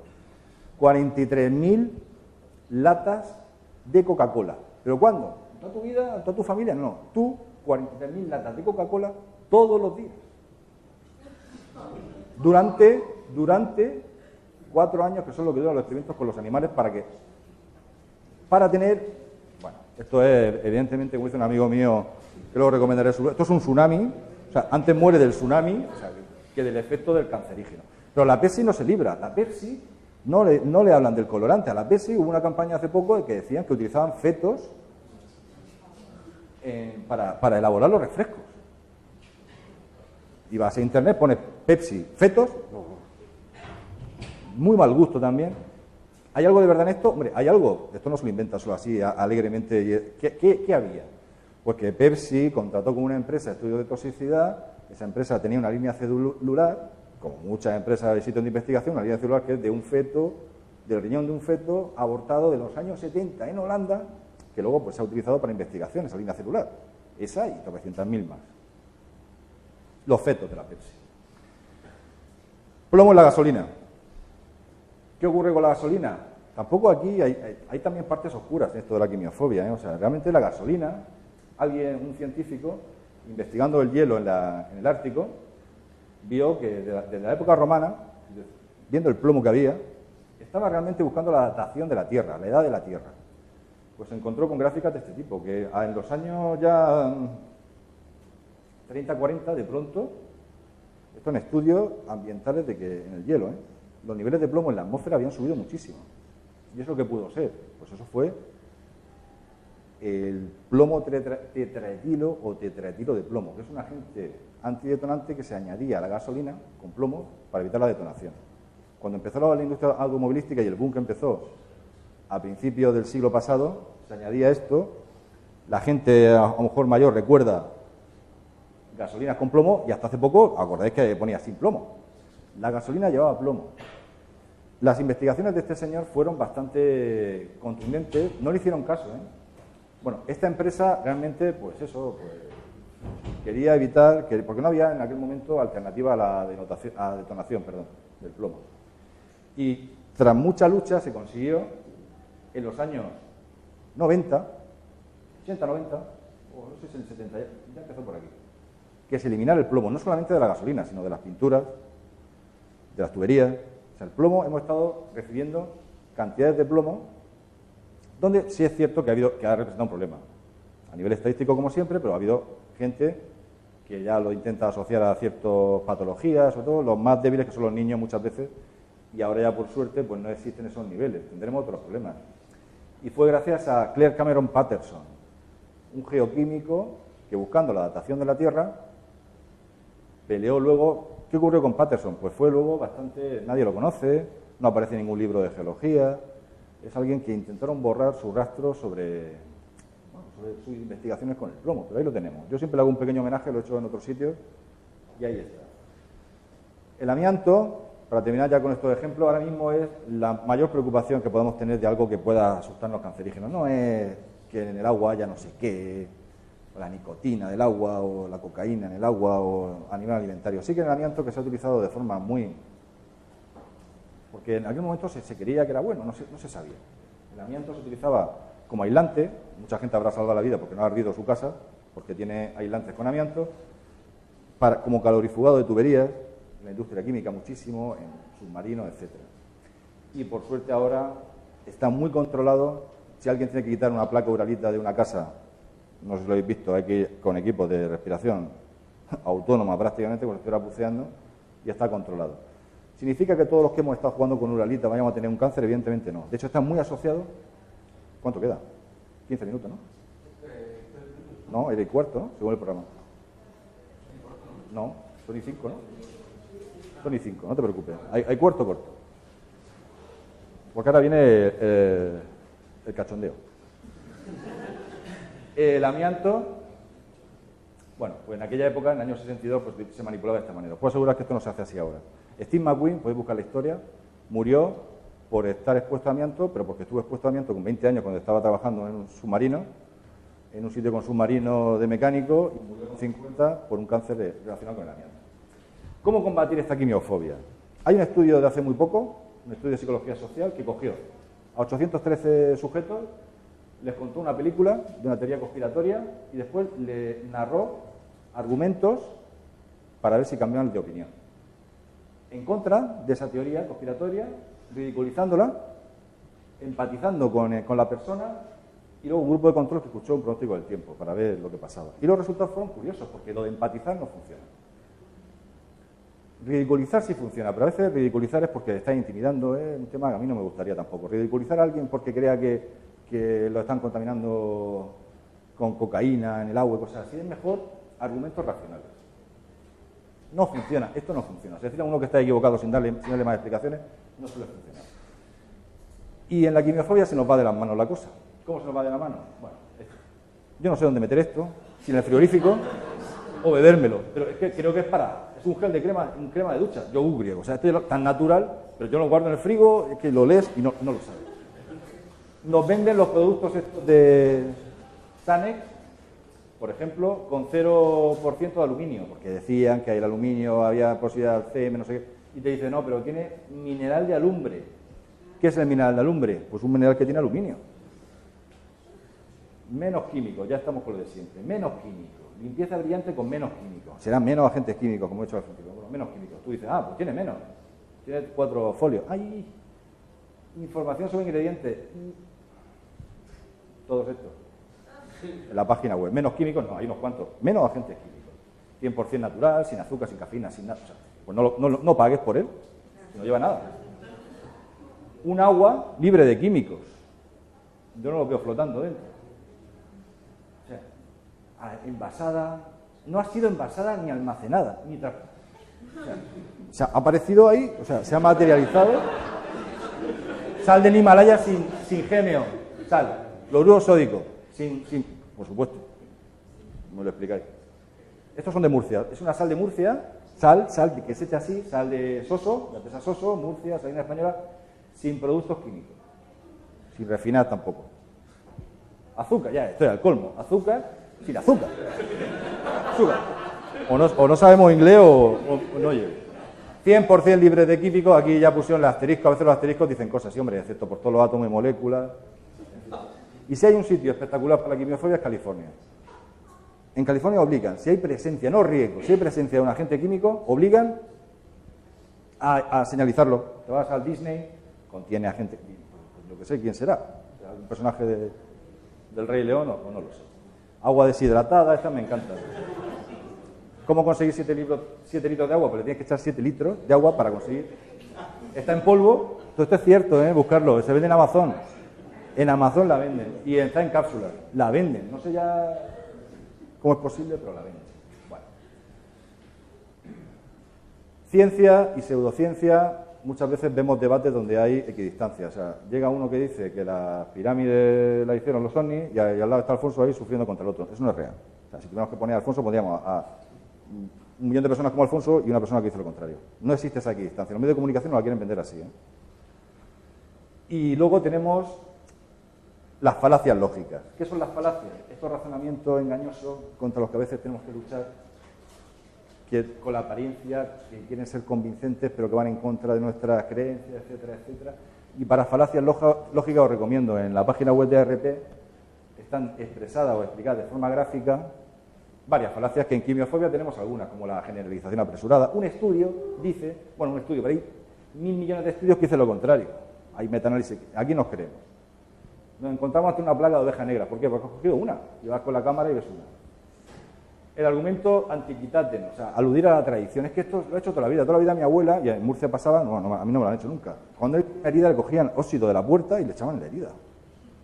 No sé, a lo mejor el óxido, pues sí que tal, no sé, pero eso no, existe el agua oxigenada ahora o cualquier cosa, o la cristalina.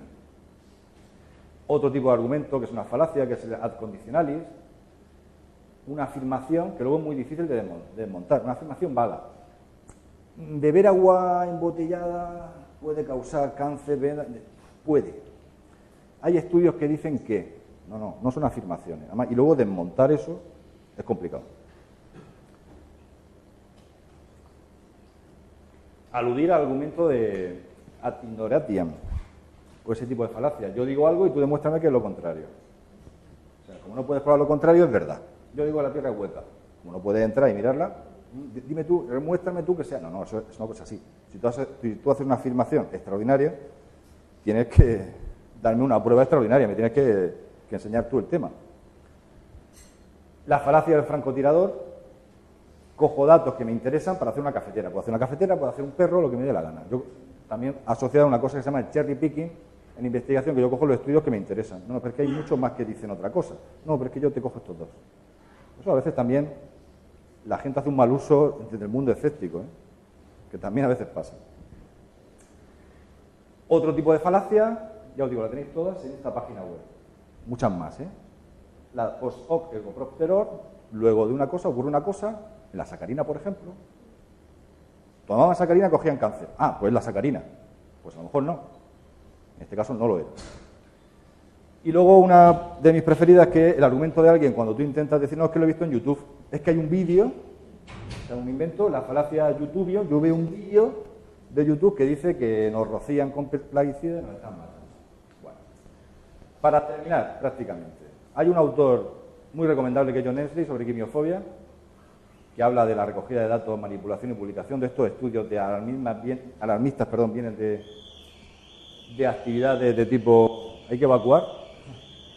La correlación no implica causalidad, lo hemos dicho antes, los medios de comunicación utilizan estos anzuelos emocionales, esto nos intentan vender con el lenguaje algo que quizás no sea real, y si vemos en publicaciones, sospechamos de algo que pueda ser peligroso, basta con mirar el tamaño de la muestra de ese estudio.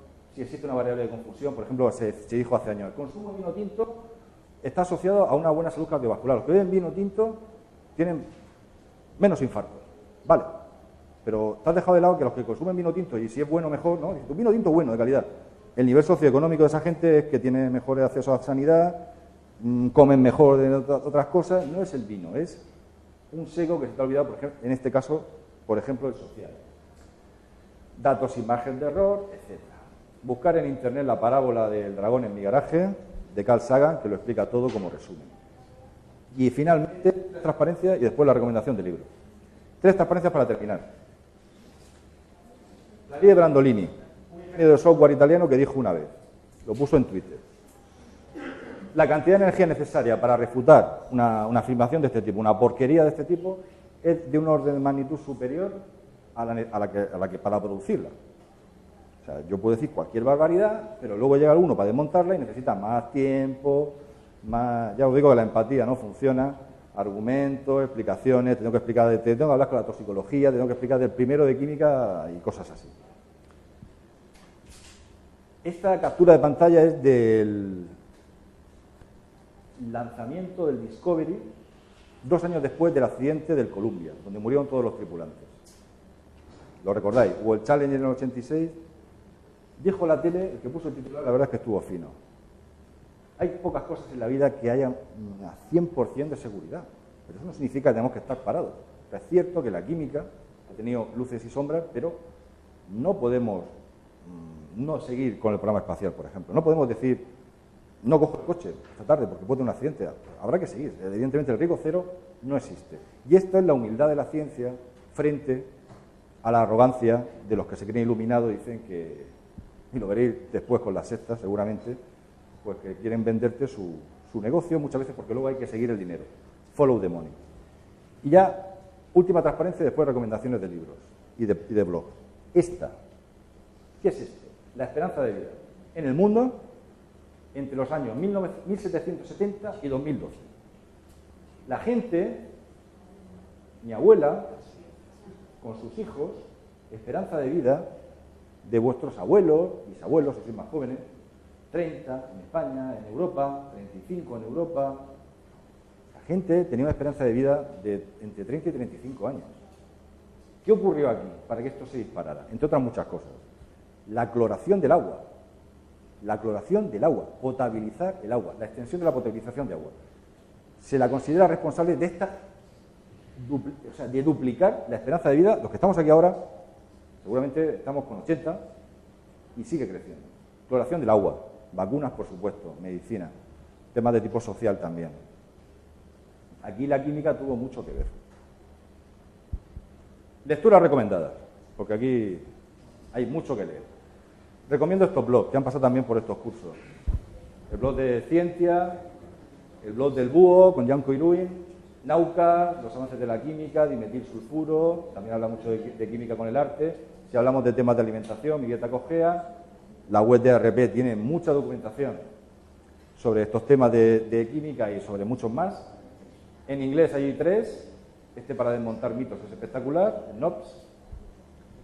Libros, vamos a contar mentiras. Hace 2 años estuvo aquí, ¿no? José también, tiene 2 libros.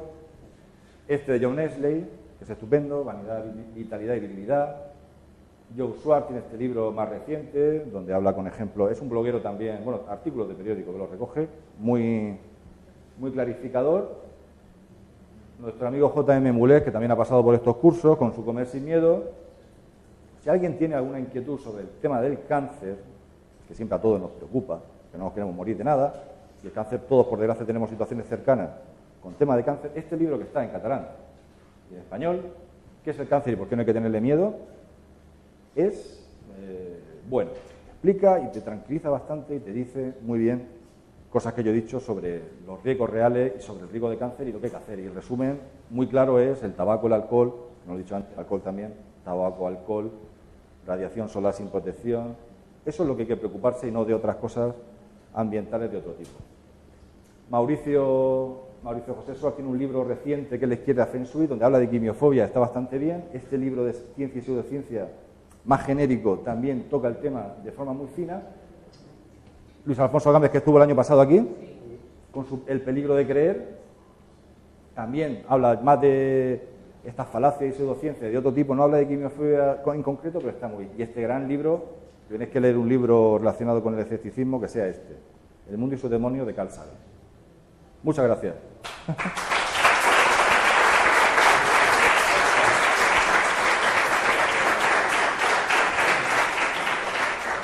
¿Da tiempo a preguntas, José? Un segundito. En la página web, en el curso, cuando veáis el curso, en el programa, si pincháis en cada sesión, podréis ver la semana que viene los vídeos de cada una de las charlas, pero además, si el ponente es tan amable, pueden subir material o pasármelo a mí, yo lo subo y colgaremos... Yo os paso un PDF con todo esto. Si quieres, para que la gente tenga estas recomendaciones, pues me la pasas y lo subo. Muy bien, gracias, José.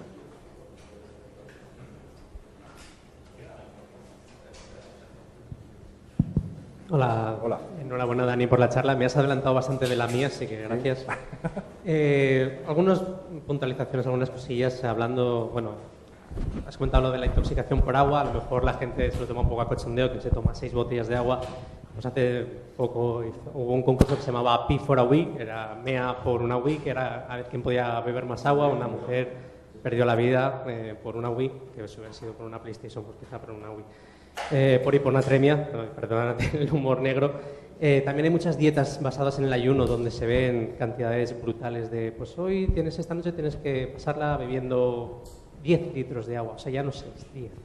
Que es un tarao que puso su dieta y ya está. Brandolini era un optimista, yo creo que solo 10 veces más es... Son mucho más órdenes de magnitud. Sí. Muchísimos más. Sí. O sea, yo creo que hace falta el corolario de Molina a la ley de Brandolini, que es... Brandolini es un optimista. Has hablado de los chemtrails.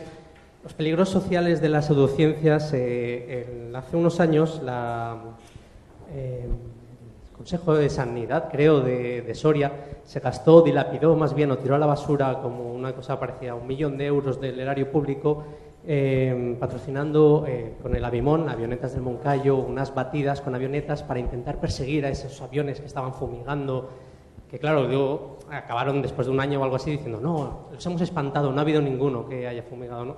Se tiraron a la basura, pues eso, 1 millón, 2 millones creo que fueron de euros al final. Y esto sigue pasando. En Almería creo que hay algunos tipos de iniciativas también de este estilo, casualmente en sitios donde no llueve, quizá por un calentamiento global que no quieren ver o algo así, ¿no? Y por último, y esto ya sí que es una pregunta, el tema también relacionada con el peligro social de las pseudociencias. Has pasado por el tema de las vacunas un poco de puntillas, el tema del mercurio con las vacunas, que como tú decías, muchas veces la industria, en vez de plantar cara y decir, no, vamos a explicar esto a la sociedad, prefieren hacer cosas como, pues vamos a quitar ese mercurio que realmente estamos poniendo ahí, pero que es inocuo. ¿Puedes comentar un poco más de eso? Porque posiblemente sea más barato quitar el mercurio que lo que estoy diciendo, de intentar convencer a la gente. El mercurio, que quede bien claro que sí que había muy poco mercurio, poquísimo en algún tipo de vacuna, pero lo que no se demostró nunca es que ese mercurio produjera autismo, que es lo que la gente decía. Había un estudio fraudulento del famoso, ¿cómo era? Andrew Wakefield, efectivamente. Pero claro, a veces las decisiones que toman las empresas, Emilio, habría que preguntárselo a ellos. Porque con el bifenol A en los biberones ocurrió igual. El bifenol A era un endurecedor del plástico, se empezó a asociar ese bifenol como alterador endocrino. La gente lo llama disruptor, que parece que da más miedo, ¿no? Alterador endocrino. Y la industria del biberón, Aven, por ejemplo, dijo, pues lo quitamos. Y a veces el sustituto de ese endurecedor no se ha estudiado la toxicidad. O sea, quizás prefiera yo algo con esos efectos potenciales, con grandes dosis de alteración endocrina que puede producir diabetes, ya las asociaciones de cáncer, esa ya ni hablo de eso. Puede ser, que ese bifenol A puede ser. Pero lo que me está metiendo ahora, que no lo has estudiado como sustituto, ¿eso quién se lo plantea? Y ocurre, ¿eh? Habrá que preguntárselo a ellos, a las empresas. El tiempo que ha estado preguntando, escucharla.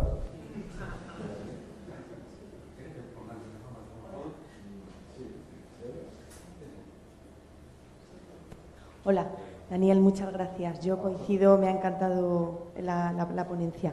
Yo también quería preguntarte por el tema de los aviones, pero como lo ha preguntado el anterior, pues yo ya lo tengo claro. Y también han nombrado el bisfenol A, sí. Que mi segunda pregunta iba por ahí. Si habían estudios serios sobre los disruptores emocionales, porque en hormonales, perdón. Porque en una de las imágenes que nos has puesto, que creo que era la de Disneyland, de allí sí. De Florida y tal, sí que lo ponía, o sea, sí que daba aviso de que podía haber alguna... Bueno, esa imagen es porque en California hay una proposición, que se llama Proposición 65, una legislación que obliga a señalizar cuando hay una presencia de algún agente cancerígeno. O sea, que se señaliza todo. Ya, pero sí. A la hora de los disruptores hormonales, porque sí, en diferentes revistas, por ejemplo, en Investigación y Ciencia han salido varios artículos. Tú has nombrado ahora el bisfenol, es verdad que lo sustituyen por otro que no se sabe los efectos que puede tener porque no ha dado tiempo al estudio, ni a coger datos ni nada. También hay que tener en cuenta que la alteración hormonal, los principales generadores de disruptores endocrinos no es la industria química. Por ejemplo, Savic, que está en Cartagena, que la conozco perfectamente, fabrica bisfenol, es la naturaleza. O sea, las plantas, la soja, buscad información sobre la soja y los problemas que pueda tener de tipo hormonal. La soja los tiene. Pero al final estamos con artificial sintético. Si uno ha cogido el bisfenol y ha hecho estudios que los han hecho para buscar alteración endocrina, ha encontrado, seguro. Pero con otras cosas, hazlos. Naturales también tienes que hacerlo. O sea, el bisfenol A en ciertos plásticos sí que migra, en otros no. Meter un biberón en el microondas, un biberón con plástico de bisfenol, puede migrar, depende del tiempo. Con la temperatura quizás sí.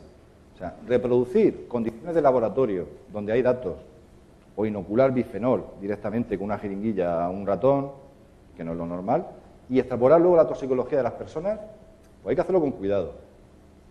Y lo tercero que te quería comentar era, a raíz de los plaguicidas, que es verdad que es un tema que de unos años hacia acá está más controlado, porque antes el control era bastante pésimo. Yo en ese tema sí que tengo una duda y no sé si es real o es también, pues no sé, una duda que debería de quitármela, o sea, una creencia mía y ya está. Cuando tú haces un curso del uso de los plaguicidas, los agricultores que están obligados a hacerlo, si trabajan con ellos, ellos tienen que respetar los términos que te ponen el producto para poder hacer la recolección. Se llama plazo de seguridad. Sí, el plazo de seguridad. Pero es que, bueno, aparte de señalizar y todo lo que ya sabemos, pero puede ser real que algún agricultor, porque claro, yo he estado en algunas reuniones como en agricultores que están en el campo y tal, y te dicen, no, es que si las peras que tengo que recoger se me van a madurar y dentro del plazo, pues yo lo siento, pondrá que son 21 días de plazo de seguridad, pero yo las recojo. O sea, eso también es real. Ahí se controla el residuo, porque tú nos has dicho, el residuo de los alimentos que nos llegan casi es mínimo.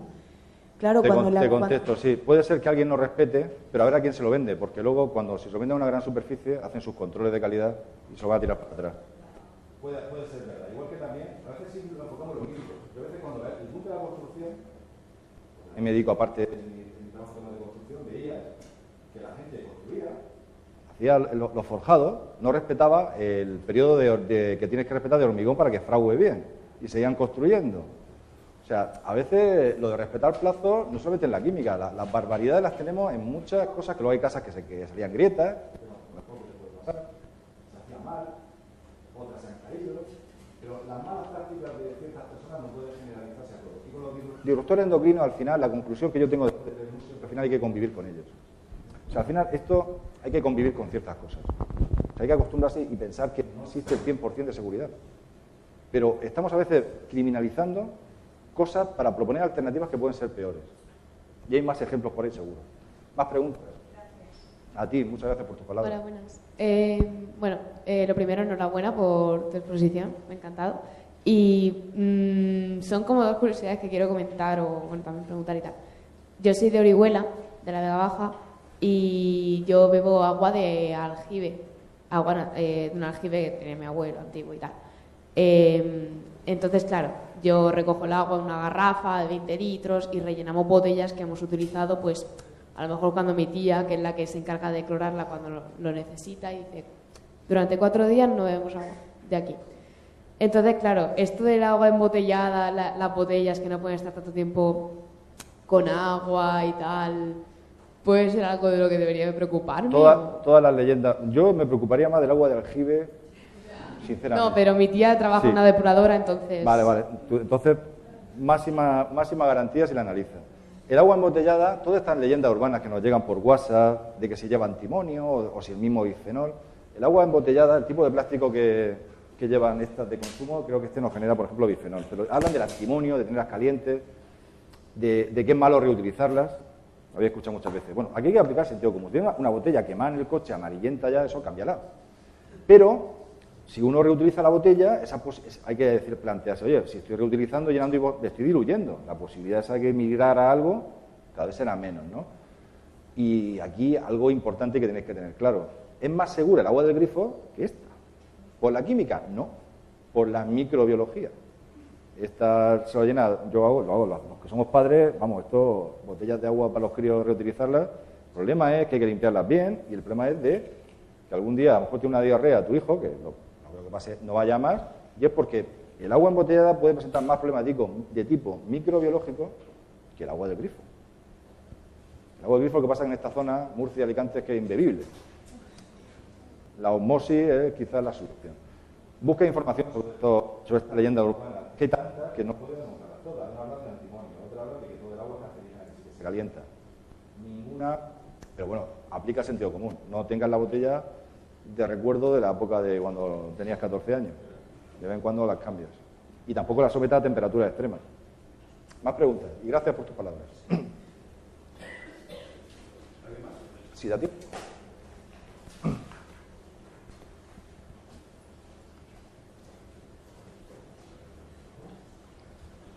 Bueno, no lo he dicho, pero tengo ahí un blog que podéis entrar y podéis echar un vistazo.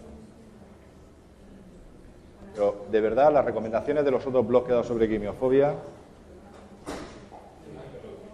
hacedme caso.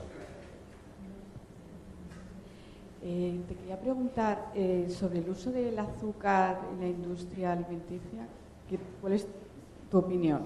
¿El azúcar? El azúcar, sí. ¿El uso del azúcar o el consumo de azúcar?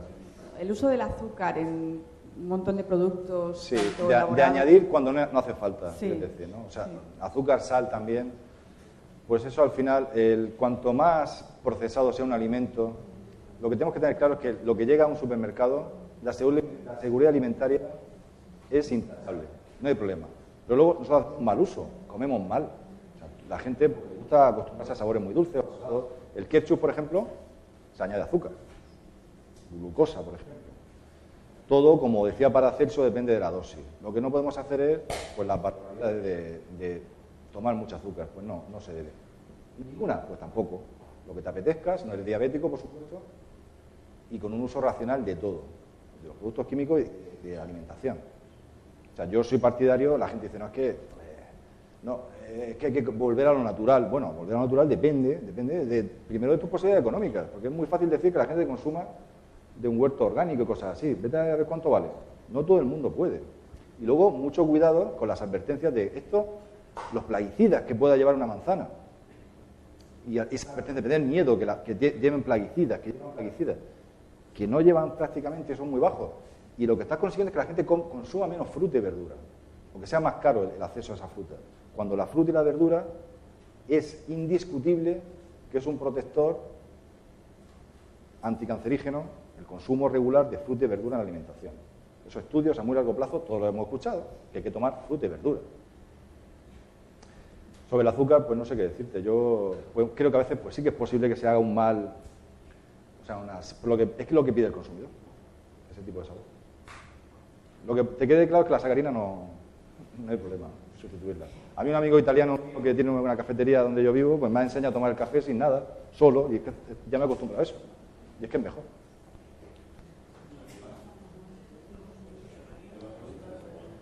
Hay una pregunta. Pues lo mío no es una pregunta. Ayer cuando volvía del curso escuchaba en la radio, en la SER, y luego por la noche lo vi en la página de I Fucking Love Science, que había salido un estudio realizado en el agua del grifo de 14 países diferentes, en España no se había hecho, en que habían detectado microfibras de plástico. No sé qué significado tiene esto en todas las aguas. Sí. Bueno, el problema del plástico... No estamos a salvo ni con el agua embotellada ni con el agua del grifo. Sí, lo he leído. El problema es que esas microfibras de plástico al final las digiere sin ningún problema. Pero el problema del plástico, de estos plásticos, no está en esas microfibras, que habrá plástico y habrá de todo. El problema está en tipo medioambiental. O sea, hay fotos por ahí reales, no están manipuladas, de islas de plástico en los océanos, de animales que mueren que tiene un nombre, o sea, el plastiquito cuando compras latas que se ahorcan ahí. O sea, esos son los problemas grandes de los plásticos, no las microfibras, ni siquiera el plástico que utilizas aquí. Pero algo hay, o sea, sí que es cierto que se ha analizado, pero eso al final, la toxicología de esas fibras, igual que el amianto. El amianto es inhalado el problema. Tú puedes pensar, oye, es que esas fibras bueno, no lo vas a hacer, ¿no? Yo empiezo a chupar aquí crisotilo, que es un mineral de amianto, no va a pasar nada. Pero la fibra inhalada... Bueno, muchas gracias. Muchas gracias.